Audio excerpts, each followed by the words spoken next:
न च व्योमभूमिर्न तेजो न वायु चिदानन्दरूपा शिवोऽहं शिवोऽहं चिदानन्दरूपा शिवोऽहं शिवोऽहं चिदानन्दरूपा शिवोऽहं शिवोऽहं न च प्राणसंज्ञो न वै पञ्चवायु न वा सप्तधातुर्न वा पञ्चकोश न वा पाणिपादं न चोपस्थवायु चिदानन्दरूपा शिवोऽहं शिवोऽहं चिदानन्दरूपा शिवोऽहं शिवोऽहं चिदानन्दरूपा शिवोऽहं शिवोऽहं न मे द्वेषरागौ न मे लोभमोहो न मे वै मदो नैव मात्सर्यभावः न धर्मो न जातो न कामो न मोक्षः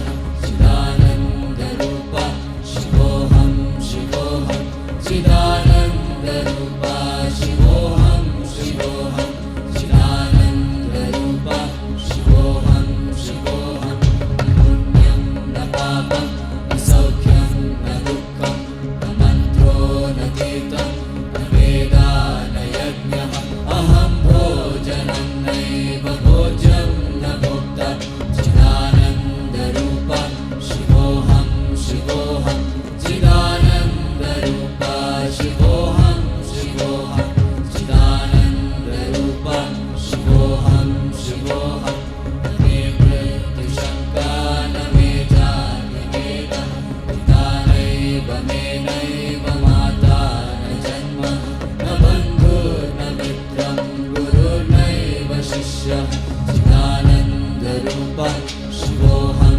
शिवोऽहं चिदानन्दरूपा शिवोऽहं शिवोऽहं चिदानन्दरूपा शिवोऽहं शिवोऽहम् अहं निर्विकल्पो निराकाररूपो विभुत्वा च सर्वत्र सर्वेन्द्रियाणां न च सङ्गतं नैव मुक्तिर्न मेयः चिदानन्दरूपा शिवोऽहं शिवोऽहं चिदानन्दरूपा शिवोऽहं शिवोऽहं चिदानन्दरूपा शिवोऽहं शिवोऽहम्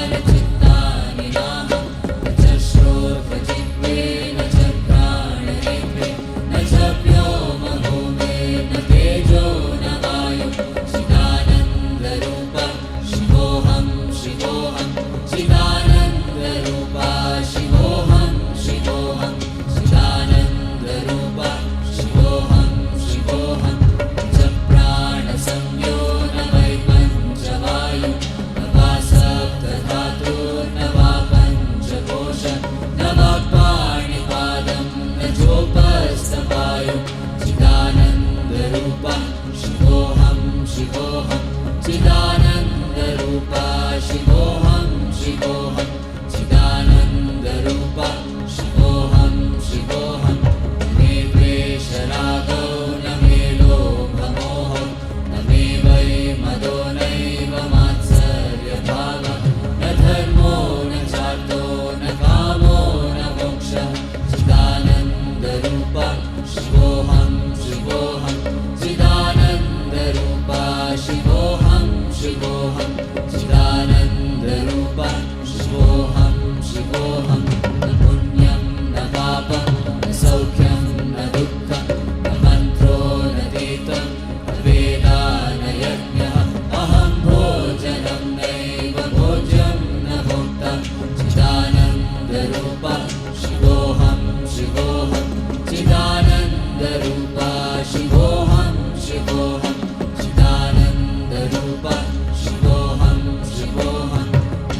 Chidanandarupa Shivoham Shivoham Chidanandarupa Shivoham Shivoham Chidanandarupa Shivoham Shivoham Hamne Vikalpo Nirakara Rupo Vibhutva Cha Sarvatra Sarvendriyanam Na Cha Sangatam Naiva Muktirna Meyam Chidanandarupa Shivoham Shivoham Chidanandarupa Shivoham Shivoham Chidanandarupa Shivoham Shivoham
Shivaya Pandava Priyaya Devaya Adiyogina Kamsa Shraddhe Muktidayine Adiyogine Divya Arati Marpayami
Deva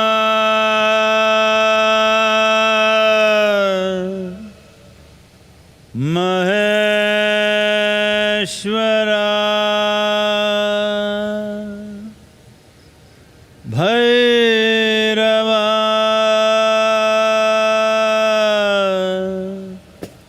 Kala Bhairava Mahadeva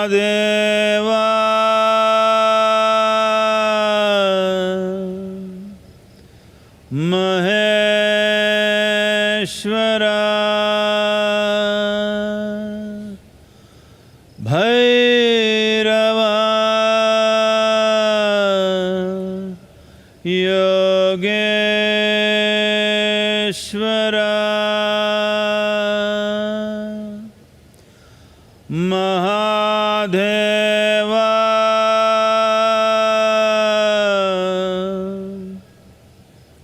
Maheshwara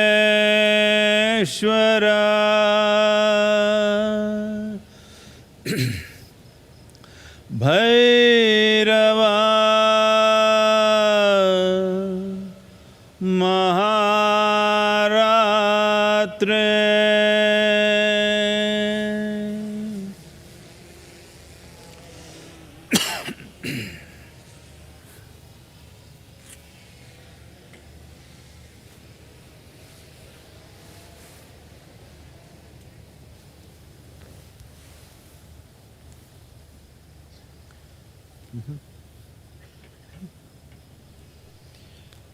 Yoga Yoga Yogeshwaraya Bhuta Bhuta Bhuteshwaraya Kala Kala Kaleshwaraya Shiva Shiva Sarveshwaraya Shambho Shambho Mahadevaya.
Of the various forms and dimensions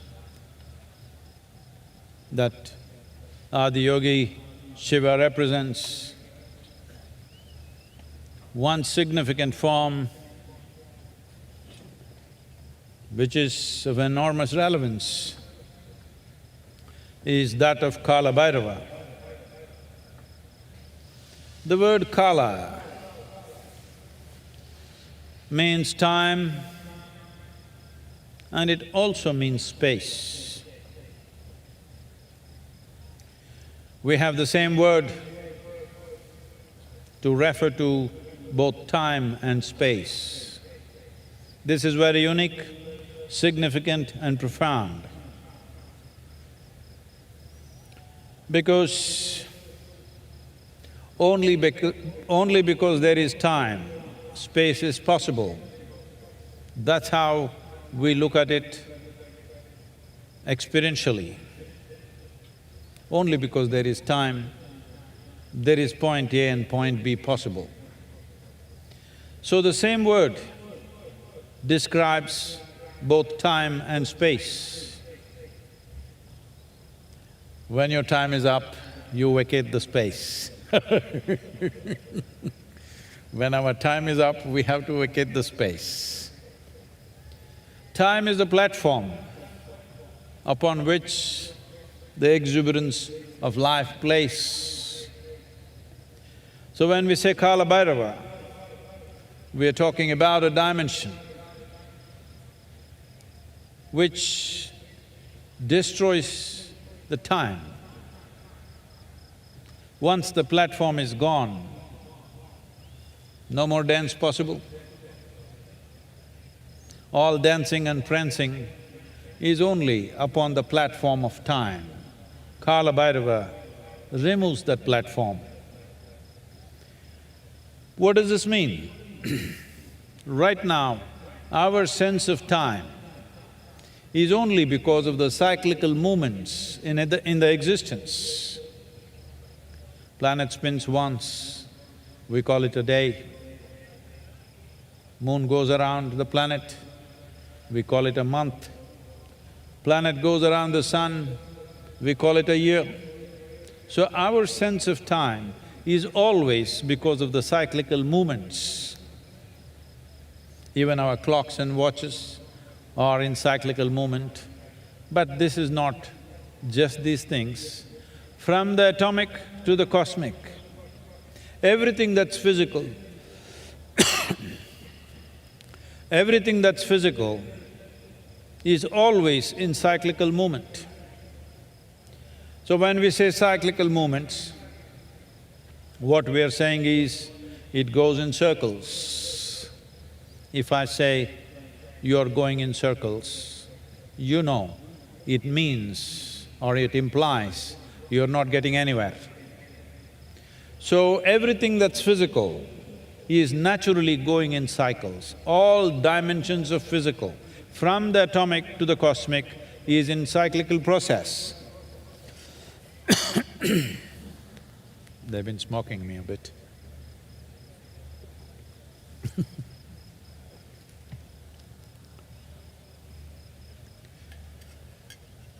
If the cycles are happening to your life process, when you are in the cyclical movement, we say you're in samsara. Samsara means the cycles of life, of birth and death, endless cycles of life. Sannyasa means, most of the time people think sannyasa means to become a monk or to become a sadhu or a mendicant. No, sannyas means you broke the cycles of life. You broke the cycles of birth and death. Your life started going this way. I want you to just imagine this. Suppose the planet was not going in cycles, either it was stationary or it was going straight somewhere. There was no way you could keep time. Only because there are cycles within the body, there are cycles in the planetary system, there are cycles in the universe and in the larger cosmos, are you able to have some sense of time. So breaking the platform of time, being a Kala Bhairava, means that you have become something more than your physicality. When you have touched a dimension which is beyond your physical nature, there is no cyclical process in you. Right now, because you have a physical body, sitting up for one night seems like a feat for a whole lot of you. Are you there? That's only half the people. Where are the other half?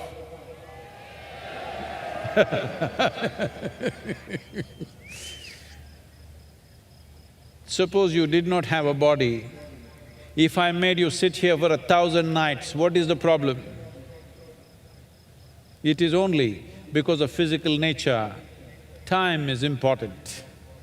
If there was no physical sense, if you are in some way beyond your physical nature, time is not even a factor in your life.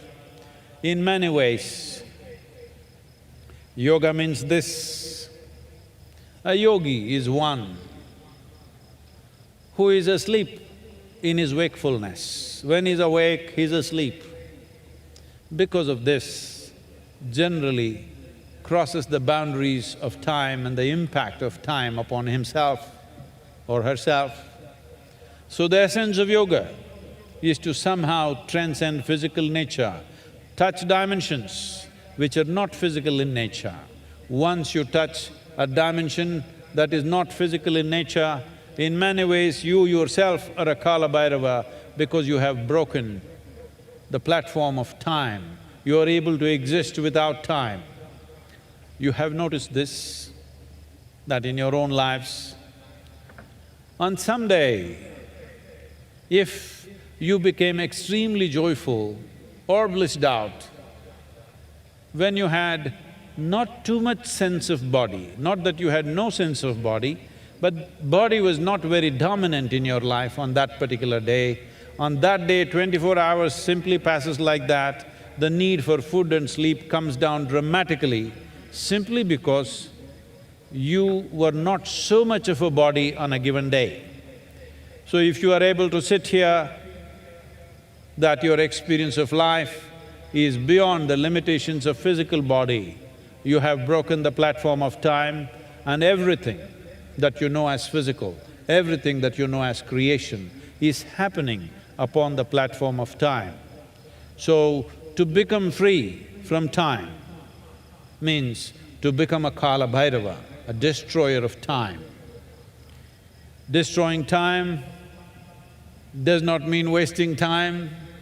Destroying time does not mean breaking the clock. Destroying time does not mean doing something with creation. Destroying time means moving from creation to the source of creation. Tamal. ஆதியாகிய சிவனின் பல வடிவங்கள் பல பரிமாணங்களிலேயே முக்கியமானது காலபைரவர் என்கிற வடிவம். காலா என்கிற சொல் காலத்தையும் குறிக்கும், இந்த வெளியையும் குறிக்கும். அந்த வகையில் பார்த்தால் இரண்டுக்கும் ஒரே சொல் என்பது புதுமையானது, முக்கியமானது. அது மட்டுமல்ல, பல வகைகள் அர்த்தமுள்ளதும் கூட. காலம் இல்லை என்றால் வெளி என்ற ஒன்று உங்களுக்கு இல்லை. எனவே இரண்டையும் ஒரே சொல்லால் குறிக்கிறார்கள். எப்போது உங்களுக்கான காலம் முடிகிறதோ அப்போது இந்த வெளியை விட்டு நீங்கள் வெளியேறுகிறீர்கள். ஏனென்றால் இந்த வாழ்க்கை என்ற ஒன்று நடப்பதற்கே காலம்தான் மேடை அமைத்து கொடுக்கிறது. கால பைரவர் என்கிற சொல்லுக்கு, பெயருக்கு காலத்தை அழிப்பவர் என்று ஒரு பொருள் உண்டு. காலம் என்கிற மேடை இல்லை என்றால் வாழ்க்கை என்கிற நடனம் கிடையாது. நம்முடைய புரிதல் எல்லாமே ஒரு சுழற்சியை அடிப்படையாக கொண்டுதான் இருக்கிறது. எப்படி என்றால், ஒரு நாள் என்பதை நாம் ஒரு சுழற்சி என்கிறோம். நிலவு ஒரு சுழற்சியை முடித்தால் ஒரு மாதம் என்கிறோம். பூமி சூரியனை ஒரு சுழற்சி சுற்றி வந்தால் ஒரு வருஷம் என்கிறோம். ஒரு அணுவிலிருந்து இந்த மொத்த பிரபஞ்சம் வரையில் பொருள்தன்மை சார்ந்த எல்லாமே இந்த சக்கர சுழற்சியைத்தான் குறிக்கிறது. ஒரு சக்கர சுழற்சிக்குள்ளேயே நீங்கள் இருக்கிறீர்கள் என்றால் என்ன அர்த்தம்? எங்கேயும் போவதில்லை, அதற்குள்ளேயே இருக்கிறீர்கள் என்று அர்த்தம். இந்த சுழற்சிக்கு சம்சாரம் என்று உலகத்தில் நாம் பொருள் சொல்லுகிறோம். சம்சாரம் என்றால் பிறப்பு இறப்பு என்ற சுழற்சிக்குள்ளேயே இருப்பது. சந்நியாசம் என்று சொன்னால் ஏதோ முனிவராவதோ சாது ஆவதோ மட்டுமல்ல, இந்த சக்கர சுழற்சியை அவர் உடைக்கிறார் என்று பொருள். மேல் நோக்கி செல்லுகிறார் என்று அர்த்தம். இந்த பூமி சுற்றுவதால் தான் நீங்கள் இந்த சக்கர சுழற்சியை அனுபவிக்கிறீர்கள். நீங்கள் கொஞ்சம் கற்பனை செய்து பாருங்கள். இந்த பூமி ஒரு சுழற்சிக்குள்ளே இல்லாமல் நின்று போனாலோ அல்லது நேராக மேல் நோக்கி போனாலோ காலம் என்கின்ற ஒன்று உங்களுக்கு கிடையாது. இந்த சுழற்சியின் காரணமாகத்தான் பூமி, உடல், இந்த இரண்டையும் கடந்த பிரபஞ்சம் என்று பல்வேறு அம்சங்கள் அமைந்திருக்கின்றன. எனவே காலத்தினுடைய மேடையை அழிக்கக்கூடியவர் காலபைரவர் என்று பொருள். காலபைரவர் காலத்தை அழிக்கிறார் என்றால் அங்கே அந்த சுழற்சியிலிருந்து விடுபடுதல் என்று அதற்கு அர்த்தம். இன்றைக்கு ஒரு நாள் ஒரு இரவு உங்களை உட்காரச் சொன்னாலே ஒரு யுகம் முழுக்க உட்கார்ந்திருப்பது போல் இருக்கிறது. இந்த உடல் மட்டும் உங்களுக்கு இல்லை என்றால் 1000 இரவுகள் உட்காரச் சொன்னாலும் உங்களால் உட்கார முடியும். யோக கலாச்சாரம் இதைத்தான் சொல்லுகிறது.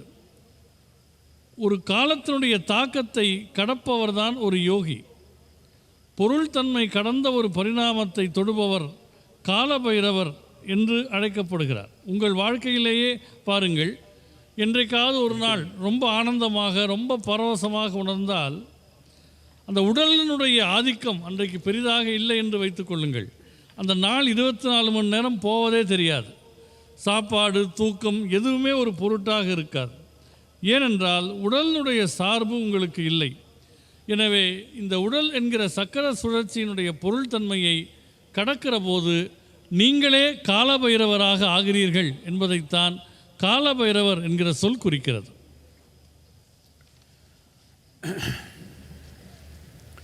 When it came to the Saptarishis,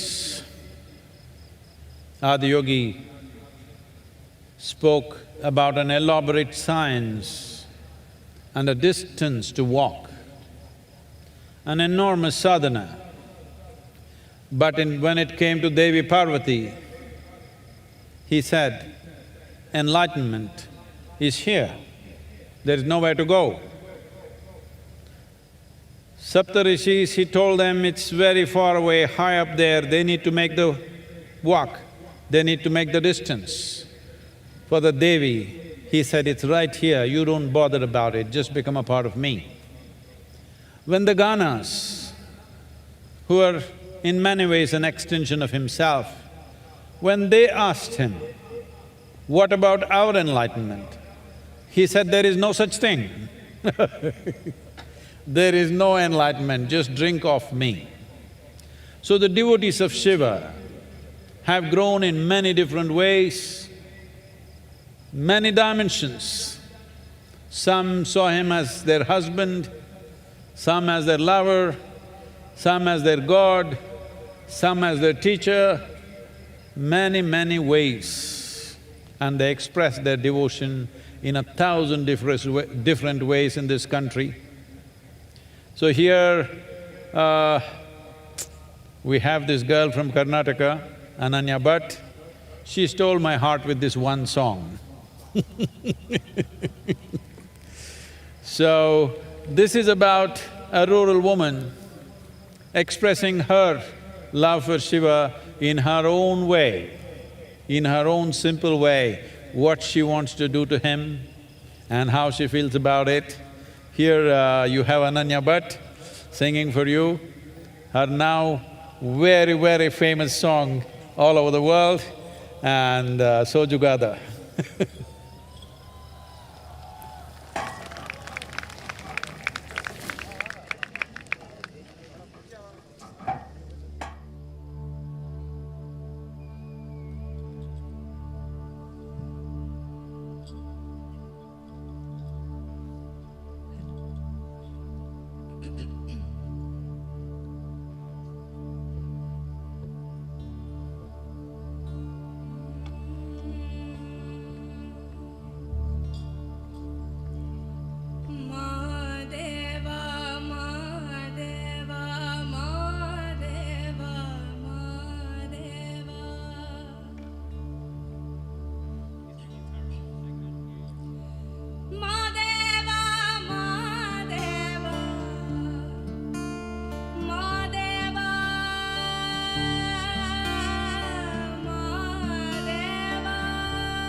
It looks like if I leave you alone, you're going to be… I made the mistake of saying yogis are asleep in their wakefulness, and it looks like you're beginning to practice this.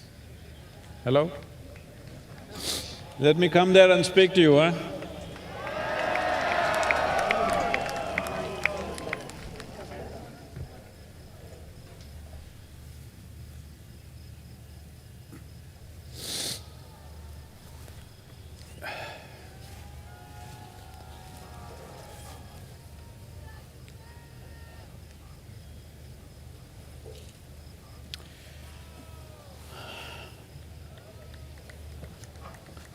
There are many ways, there are many ways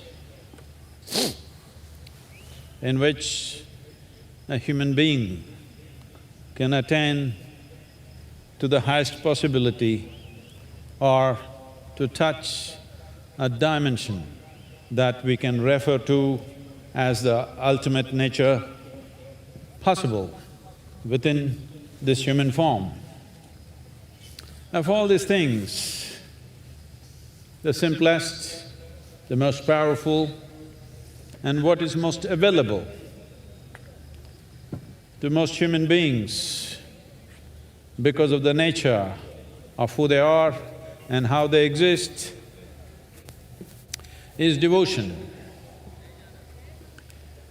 It is not by chance that cultures around the world have invested in devotion more than any other system of approach.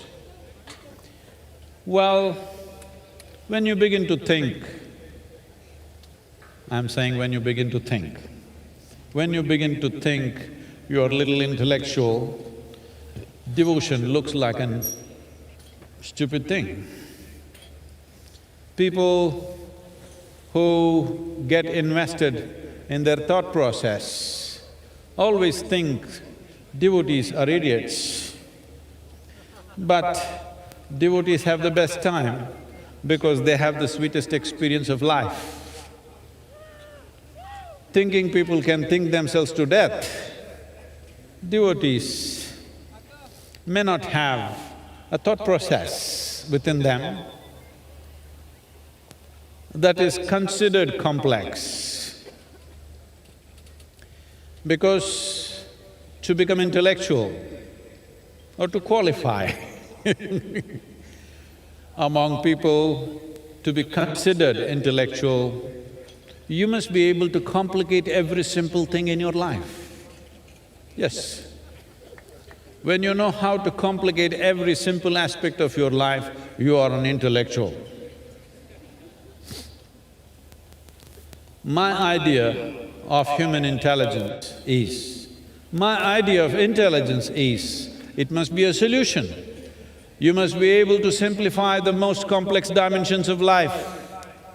If you complicate simple aspects of life, I think it is lack of intelligence. Hello?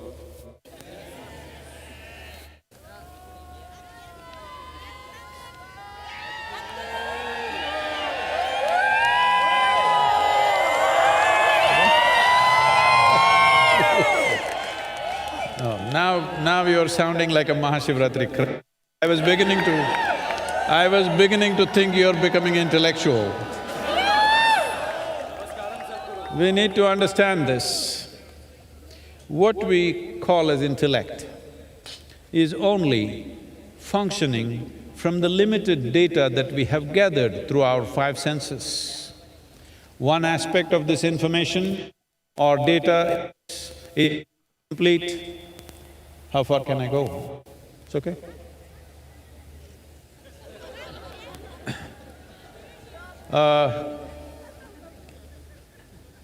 Whatever we gather through our senses, by seeing, hearing, smelling, tasting, touching, this is how we are gathering information about life, the data of life. All this information is very partial and very limited because if you hear one thing, if you hear sound, you cannot hear the silence, you cannot feel the silence. If you see light, you cannot see the darkness. If you see this part of my hand, you cannot see this part of my hand. This is the nature of your perception. So one thing is, it is very limited and divided. With these bits and pieces of information, we are trying to make something out of it in our mind. Intellect is a very useful instrument to survive in this world. Without a sharp intellect, your survival process will be hampered. So survival is not the biggest aspect of being human, because what we call as human begins to play only after survival is taken care of. When your survival is in question, you very much behave like an animal. Your behavior, your needs and your concerns are very animalistic. Only when survival is well taken care of, do you find possibilities of expressing your human nature. So survival is not the basis of human existence. For every other creature, their stomach is full, life is settled. For a human being, if stomach is empty, there's only one problem. But if stomach becomes full, there are 100 problems. Right.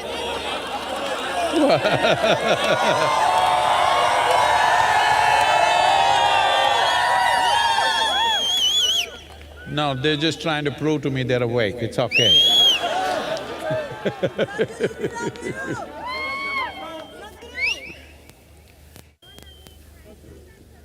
பல விதமான முறையில் நம்ம உள்ளத்தில் ஒரு உச்சநிலைக்கு வர முடியும்.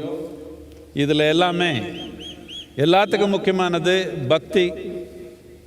என்னத்துக்குன்னா, இந்த பக்தின்றது நம்ம புத்தி எங்கே வரைக்கும் போகுதோ அந்த அளவு தாண்டி போகிறதுக்கு ஒரு கருவியாக இருக்குது.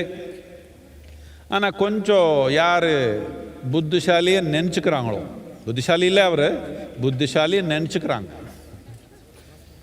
நீங்கள் எப்பவுமே நான் புத்திசாலியை நினச்சிக்க கூடாது, மித்தவங்க நான் புத்திசாலின்னு நினச்சா கொஞ்சம் மூடந்தான் தெரியுது. அந்த மாதிரி மூடர் எல்லாமே என்ன நினச்சிக்கிறாங்க, பக்தர் பார்த்தா அவருக்கு சிரிப்பு வருது, முட்டாள் பக்தர் எனக்கு ஒரு என்ன பண்ணுறாங்கன்னு நினச்சிக்கிறாங்க. ஆனால் பக்தின்ற தன்மை எப்படின்னா, நம்ம புத்தி எங்கே போகாதோ போகிறதுக்கு ஒரு இதுக்கு is it okay should I move back?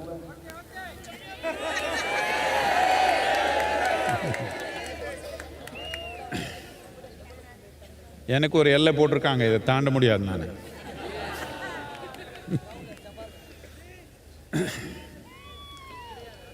இந்த நாம் எவ்வளவோ இந்த மாதிரி நிகழ்ச்சி இருக்குது.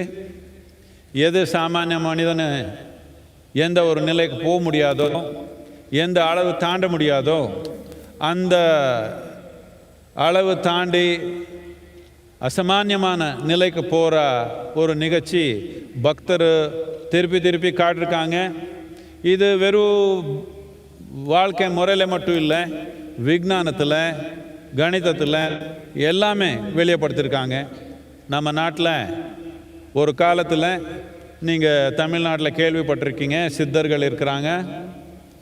சித்தர் என்ன சும்மா அவர் கண்ணுமுடிய உட்கார்ந்தாங்கன்னு இல்லை, அவரே வைத்தியர், அவரே விஞ்ஞானி, அவரே கணித சாஸ்திரம் பண்ணுறவங்க, எல்லாமே அவரே தான். ஆனால் அடிப்படை அவருக்கு பக்தி. இது நம்ம நாட்டில் நடந்தால் அதுக்கு நம்ம கொஞ்சம் மதிப்பில்லை. அதனால நீங்கள் நம்ம ராமானுஜம்மன் கேள்விப்பட்டிருக்கீங்க. அவர் தேவி மேலே வச்ச பக்தியோட கணிதத்தில் எந்த அளவுக்கு போனாங்கன்னா, இப்போ ஒரு 100 வருஷத்துக்கு அப்புறம் கூட அவர் எழுத கணிதம் எந்த அளவுக்கு போகுதுன்னு இப்போ கூட சோதனை நடந்தே இருக்குது. எது யாரை கற்பனை பண்ண முடியலையோ அந்த மாதிரி கணிதம் எழுதாங்க. அவருக்கு இந்த எதெல்லாம் எங்கேருந்து வருது உங்களுக்கு இப்படி எழுதுறீங்களேன்னு கேட்டால் அவர் சொன்னாங்க, நம்ம தேவி இப்படி இருக்குது, அவளை கூட எனக்கு தொடர்பு வந்துடுச்சுன்னா கணிதம்ன்றது சும்மா அப்படியே கொட்டுது சொன்னாங்க. இதனால் பக்தின்றது எந்த ஒரு ஜன்னல் பிரபஞ்சத்துக்கு இருக்கிறது இன்னும் பிரபஞ்சம் புரிஞ்சுக்கணும்னா ஒரு ஜன்னல் திறக்கணும்னா இதுக்கு பக்தின்றது ரொம்ப முக்கியமானது. இந்த கலாச்சாரத்தில் அதுலேயும் நம்ம தமிழ் மண்ணில் பக்தியில் நினைஞ்ச இந்த மண் இது நாம் காப்பாற்றிக்கணும். இது நாம் முன்னேற்றமாக கொண்டு போகணும். ஏதோ ஸ்கூல் டெக்ஸ்ட் புக் படிச்சுட்டு எல்லாமே புரிஞ்சிடுச்சுன்னு நினச்சி பக்தி விட்டுட்டீங்கன்னா அந்த ஆயிடுவீங்க. ஏபிசி கற்றுட்டு அதே நினச்சிடுவீங்க வாழ்க்கை. இப்போது அந்த மாதிரி ஒரு கலாச்சாரம் வளர்த்துருக்குறோம் நாம். என்னென்னா ஸ்கூலில் படித்த டெக்ஸ்ட் புக்கே எல்லாமே அதை நினச்சிட்டாங்க. 4 புஸ்தகம் படிச்சுட்டா எல்லாமே புரிஞ்சிச்சுன்னு நினச்சிட்டாங்க. 4 புஸ்தகம் படிச்சுட்டு பெரிய அறிவாளி ஆயிடுவாங்க. ஒரே ஒரு புத்தகம் படிச்சுட்டு அவர் கடவுளுடைய ஹலோ கான் sorry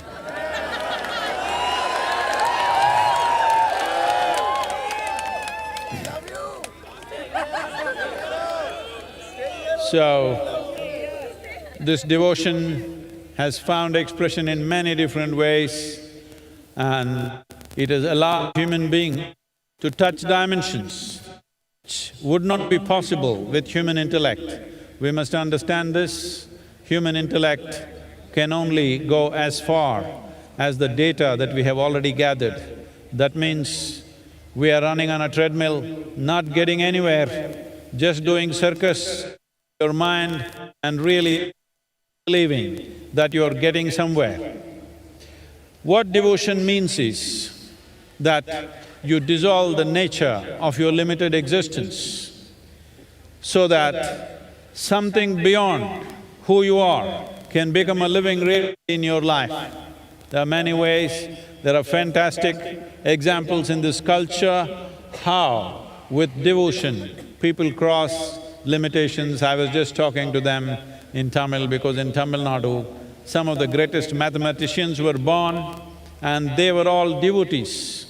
When Ramanujam started pouring mathematics out, for which even today, people are still working on it. How could he arrive at these things? Not through logical steps, not through knowledge, simply breaking through. He poured mathematics out. When mathematics simply poured out of him, when people asked him, where is this coming from? He said, my Devi bleeds mathematics. So he simply sat on his deathbed and poured out mathematics in such a level and dimension that even today, modern mathematicians are still wondering and researching how he could have arrived at this. There is no logical reason for this, it is just that you broke open a window in the existence. This is what devotion is. It takes you way beyond your intellect. It once happened. Can I tell you a story or will you sleep, huh? Once upon a time… No. So it once happened that